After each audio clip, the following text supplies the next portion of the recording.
Okay, hey, we're going to another episode of On the Wrist from Off the Cuff. Today we have, of course, another update from a sponsored segment known as Wristwatch Rambles and Rants, proudly brought to you guys by Wrist Candy Watch Club. Definitely check them out. I'm always very transparent when it comes to paid or sponsored content, and essentially taking on these types of sponsorships enables me to extend my range and not just do reviews but also make time for some head-to-head battles. So definitely check out Wrist Candy Watch Club. They have some really great releases which we'll definitely pull on the screen just a little bit later. But for now, guys, what we're going to do is we're going to compare two very interesting watches with blue textured dials, one Japanese, one Swiss made, and both of them with a pretty long line of heritage from that standpoint. And I guess not totally comparable price points, but honestly, I could easily see these two watches being shopped against each other. So here on the left-hand side, we have the Seiko Sharp Edge Series SARX 077 or SPB 1671 J1 in the Tetsu blue, and basically it has two nomenclatures. One is the JDM model number, and then the other being the international model number. On the right hand side, you're getting the Tissot PRX Powermatic 80, and this is the blue model. So both very great watches that are in my personal collection and my personal rotation. And yeah, I just figured I'd share my thoughts with you guys. So let's go ahead, zoom the camera out, get these pieces in hand, and take a closer look. All right, guys, now before we pick these up, again, Wrist Candy Watch Club, check them out, but let me go ahead and pull in some of their straps just to show you guys very quickly here. So they're really known for these nice tubular nylon straps. They're great. These are a couple of newer examples of some of their designs. Very, very handsome and quite affordable. But one thing that they are expanding into now is getting a bit more premium, getting into the thicker, more seatbelty style stuff, and also these great textured kind of sewn in stripes, which are actually very, very handsome. I'm digging the color palettes on here. I mean, these will go with the Bevia models, and then you'll also see upgraded hardware, fully milled buckles, etc. Very, very nice, very, very premium for those of you that are looking. So with that, again, big shout out, thank you to Wrist Candy Watch Club for supporting the channel. And if you guys want to support them for supporting me, do feel free. But let's go ahead and pick these two pieces up. Now, although this Seiko is going to retail for closer to $1,000 in terms of list price, you can get them for closer to $890 via Nomen Watches. And then when it comes to the Tissot, you can get them for about $650, and that is their retail value. And honestly, they typically sell right around retail. I'm sure you can get them cheaper, but that's my experience in terms of pricing for this model when it was purchased for me as a nice, I believe it was, what was it, Father's Day gift? But yeah, it was really, really nice. And obviously these two dials are beautifully textured, and you can see they're great shades of blue, very, very legible still, and then also just very handsome and versatile from that standpoint. So let's go ahead and first we'll talk about the Seiko. So the Seiko comes in a little bit more expensive, but with that cost, some of the things that you're going to be getting are you're getting a hard coating here on the steel, which is great. Also, you're going to be getting much more advanced bracelet versus kind of a more simplistic single link there, although it is nicely finished and flat polished, not quite comparable. Also, when you take a look at the clasp here, it's typical parts bin style, where the Seiko definitely, with the contoured scissor folding there, you also do have the micro adjust as well. and also you're offered half length, so you can really dial in this fit. And then also it doesn't have integrated lugs, so you can put it on a strap if you'd like. Here you are getting quick release spring bars, so I'm hoping that Tissot does have plans to do some other options, maybe a really cool integrated style leather strap, I think, to really dress this down, make it feel a little even. Actually, maybe I would dress it up, honestly. Dress it down, dress it up, just put a different dress on it in general. Although I love, look at that flat polishing there, just absolute light show. And to the naked eye, this is going to appear very, very premium at a glance. And that's one of the things that they really have in common. Apart from just the beautiful textured dials, let's take a close look at this Tissot. Very, very nice. As well as the Seiko, is at a glance they're going to look like more expensive watches. You know, at a glance this is going to have a very striking grand Seiko vibe for those who are indoctrined within the hobby, just because of that bracelet layout and also the angular case and you know, the mixture of brushed and polished surfaces, as well as that beautifully textured dial. This is, for a lot of collectors from afar, is going to look very, you know, it's going to look expensive, and it's not cheap, but I wouldn't call, you know, $890 necessarily expensive for a watch that's, you know, fully in-house like this with a hard coating and you know, all the advancements that it has. And then in terms of their movements, they're actually quite comparable, because they're both 3 Hertz movements versus 4 Hertz, meaning that instead of 8 ticks per second, they are going to be beating away at 6 ticks per second. And then the Tissot has a slightly longer power reserve, though, at 80 hours versus the 70 hours for the Seiko. One thing also for the Seiko is that as this approaches midnight, you're going to see the date disc just starts sinking down, essentially. Probably around 10:30 it's gonna be really noticeable, and it's gonna kind of make that transition a bit earlier, so that it will flip later, versus the Tissot, which I want to say is going to be a lot tidier in terms of when it actually flips over to the next day. So pros and cons with both. Some of the pros for the Seiko movement is that if you look here, you can see that it does have traditional regulating instruments there, so you could get it regulated, or you could self-regulate relatively easily there with some fine adjustments that are pretty easily accessible and quite traditional, versus on the Tissot, it is going to be pretty much something regulation will be done. Let me see if I can find the best angle for it. Here you go. Yeah, sure. Regulation is going to be done pretty much by a machine, but it should be relatively more accurate, because these are going to be a little bit more tightly tuned from the factory. But if you didn't need to regulate or anything like that, you would have to send it in, or have somebody that's willing to kind of go the extra mile and do some of the extra duties necessary to service and regulate this piece, versus this one being a bit more traditional. So, you know, again, not really kind of a clear-cut winner. I mean, I'd say the only time it's clear-cut is the fact that this is a cheaper watch. This is a more expensive watch. That is very objective.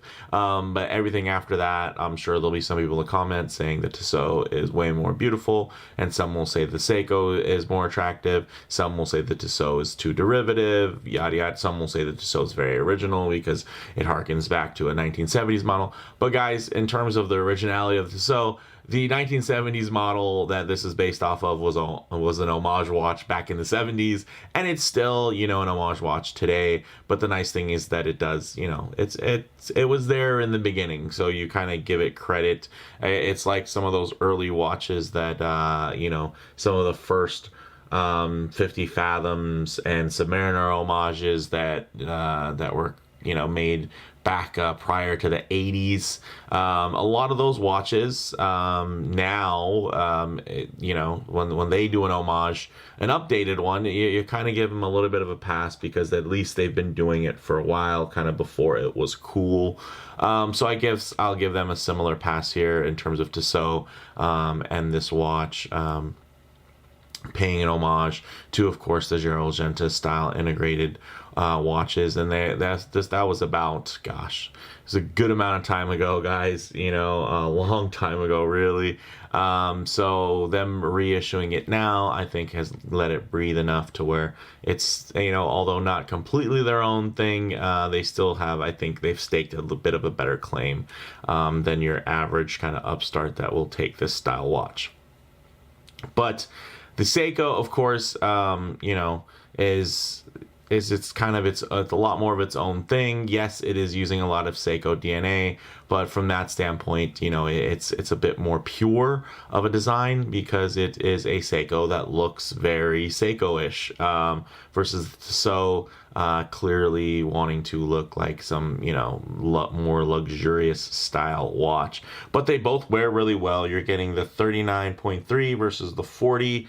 In retrospect, I'd say since these types of watches tend to wear a bit larger because of the wider links here as the integrated bracelet comes down, I would think that this would actually be pretty cool if it was shrunk down a bit, maybe a 38 or maybe like a 36 and a half, something like that, just because it's one of those watches that I think the smaller it is, it helps it look a little bit less sporty and a bit more dressy, which I think ties more into kind of the hot horology luxury side of the looks on this.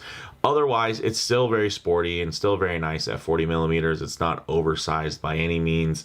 It might look oversized in maybe just a wrist shot, but when you see this actually on somebody's body and they're not just a floating wrist, I will say that it wears quite nice and there's really no complaints.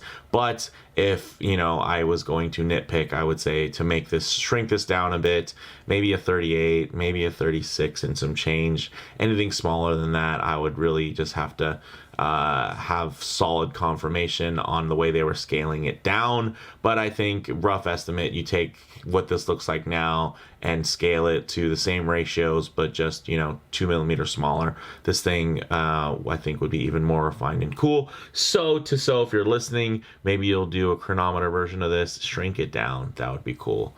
But in terms of Seiko, what would I change on this bad boy? You know, I'd say it is a little strange that the Seiko logo is inside kind of this box and it breaks up the pattern. I know why they did that, but at the same time, I can kind of still, I feel like the Presage automatic script at the bottom of the dial is still quite legible. So, you know, I don't know, it makes me wonder if the Seiko would have been just as legible. Also, in terms of the case, I would say there are definitely more iconic lines on Seiko cases that are out there, you know, within various lines, to include the Sarks line. And for me, the side profile on this case doesn't quite shout Seiko as much as the front looking profile. So but the nice thing is, the thing that it does say about Seiko is the way that these lugs turn down and really just want to wrap around your wrist. So that's really great. In terms of size, I think it's quite nice. Maybe shrinking down the dial a bit, I think, you know, it would be cool. This is only a 39 and some change, a 39.3. So making it a 38, I don't think would affect it too much. I think maybe more so shrinking the dial down a little bit and maybe extending the slope on that outer chapter ring to give it a little bit more dimension from that side, and then also pushing the indices closer to the center might shrink the visual weight of the dial anyway. But I can see why they do stuff like this, where they make it a smaller watch with kind of a more expansive dial, because then it can make more people happy, because now it's under 40 millimeters, but then it still has a lot of wrist presence. So speaking of wrist presence, let's go ahead and get these both on the wrist and see how they wear in comparison with each other. Alright guys, as you can see on my 7 1/4 inch wrist, wears very nicely, of course, up close, maybe appearing a little oversized due to lens distortion, but down here on the wrist, I think it looks great. And honestly, the larger size probably does help with the more sporty and kind of blingy nature of the overall theme. Then on the other side, you have this great little Seiko here. Again, lens distortion, it's going to appear a little bit larger, but in real life, I'd say it's really quite nicely sized, especially for the theme being kind of a more useful everyday style watch. You can see it sits on the wrist very well. Same story here, very, very nice. But you can see, wow, the light show on that definitely oozes kind of that look. You know which look, guys. Versus here, also still quite a light catcher. You're getting, of course, those high polished surfaces intertwined with the very nice brushing, and then also with that extra layer of protection in terms of the Dia Shield Super Hard Coat, which is very, very nice. So these guys both wear really, really well, and you can see suit my wrists very well. And I have a hell of a time choosing between the two. And then you add into that I also have another blue dialed watch that's even more expensive, that also has a textured blue dial, which is my Formex Essence 39. So those three watches kind of face off against each other, but these two are probably the most comparable in terms of brand kind of heritage, prestige, etc. And and then as well as, I guess, relative price being under $1,000 for all intensive purposes, and then also having the lower beat movements with extended power reserves. So yeah, I think these are both great. They wear great on the wrist. But let's go ahead and move into some low light transition, loom shots, and closing thoughts. Alright guys, let's go ahead, give the loom a shot here. Alright, so another objectively better place in terms of this comparison would be the loom. The Seiko, yes, absolutely, objectively more potent, more legible, and just overall more useful in low light situations. But one thing I like to do and work in to this part in terms of getting the loom shots is also work in some low light transition, because you're not always going to be out in the middle of a field enjoying direct sunlight, which is what my hot studio lights do a great job of recreating.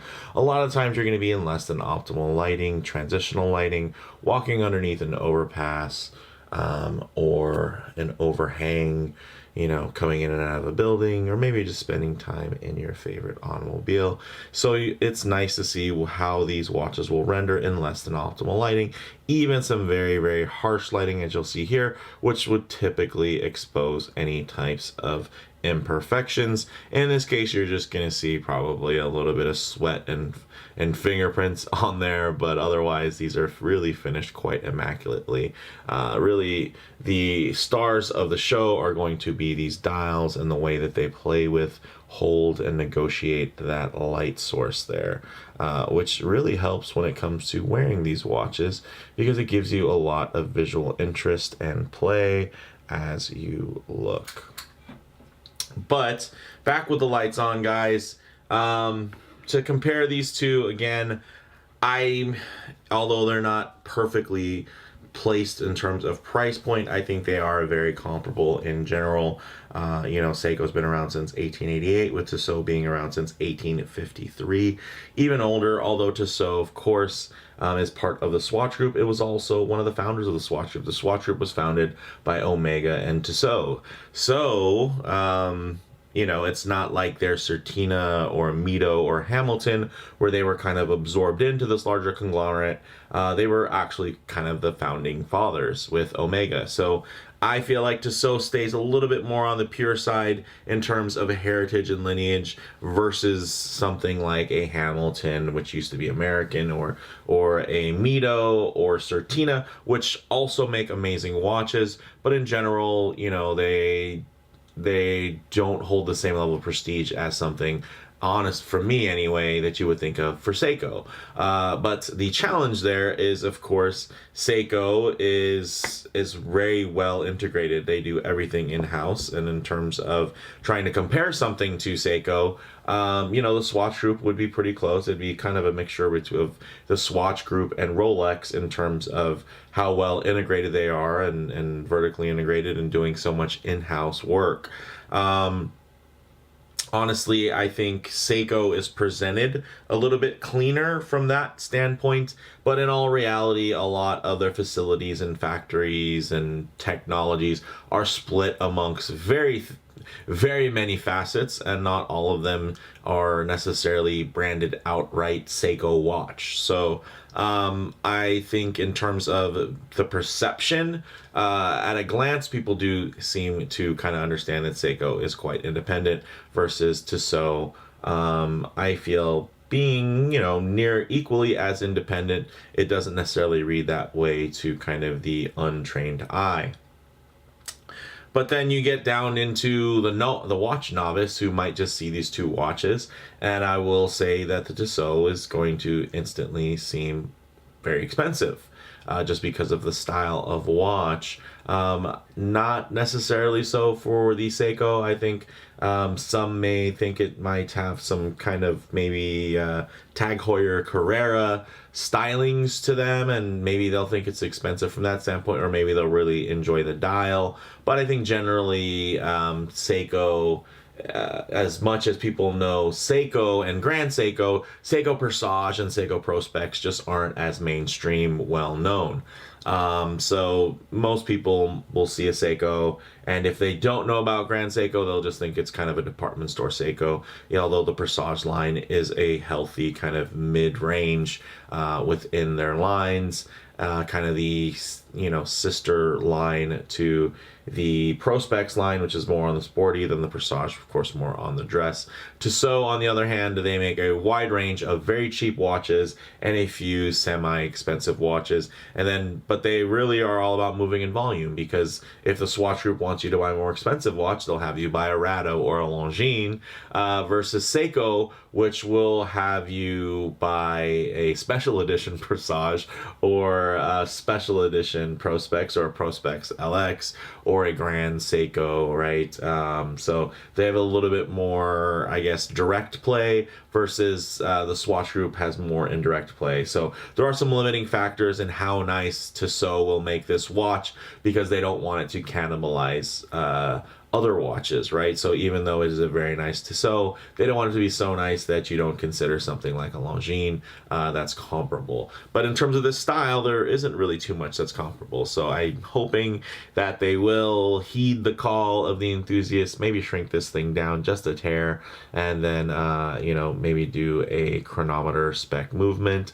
I would love a slowed down heartbeat from that standpoint. I think it'd be great to just get a regular 2892 in there, versus these Powermatic movements that do have the slower sweep. And then, even in terms of their balance springs, they're both, pretty advanced. You got the Nivicron balance spring. It doesn't have the silicone balance spring like in the Gent Tissot. But in the PRX, it does have the Nivicron, which isn't bad. And then, of course, in Seiko, you're getting the Sprawn hairspring. So, very nice from that standpoint. There's a lot to love on both of these watches. These are great watches. I enjoy them both thoroughly. If you got a dad, you got a grad, whatever, these are great watches for them that I'm sure they would absolutely love and enjoy, and are ultimately very, very versatile within that kind of business casual range. With, I'd say, maybe the Tissot pulling ahead in terms of like which one would look okay in shorts and a t-shirt. I feel like the Tissot can go that sporty in that direction, where the Seiko might not. So yeah, what do you guys think in terms of comparing these two?